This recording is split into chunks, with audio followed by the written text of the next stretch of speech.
We find out who people are when they have the least amount of control in a situation, when things aren't going their way, and when the odds are not necessarily in their favor.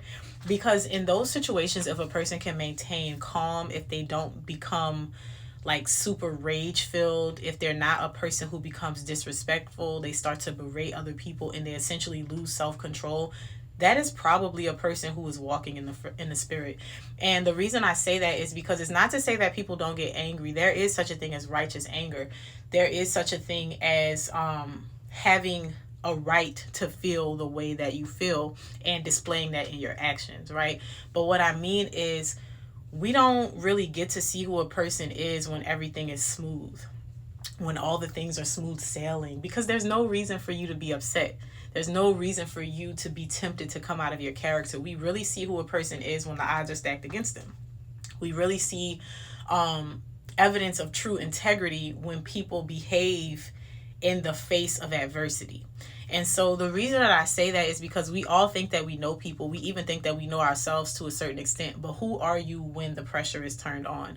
Who is that person that you're evaluating when the pressure is turned on? Now, this can be for friendships. This can just be for self-reflection. This can be when you're dating someone and you're trying to figure out if this is somebody that you should marry. And the reason that I bring this up is because so often we think that we know people. We think that we know ourselves, but you really do not know a person until you know them in a state of anger. You don't know a person until you know them in a state of pressure.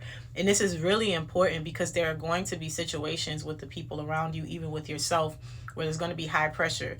Things are going to happen. Their integrity is going to be challenged. Their character is going to be challenged. And you really want to know who it is that you're dealing with. But I would say that when you are presented with opportunities like that, instead of being upset about it, turn on observation. Start looking around. Pay attention to what's going on so that you can figure out, oh, okay, I know a little bit more about this person. So that you can figure out even a little bit about yourself. Like, oh, okay, I thought I was like this. I thought I was made like that. I thought I was built like that. But really, I need to seek God in prayer. I need to spend a little bit more time asking Him to grant me patience, asking Him to help me to be more loving, asking Him to help me to be more kind in the face of adversity.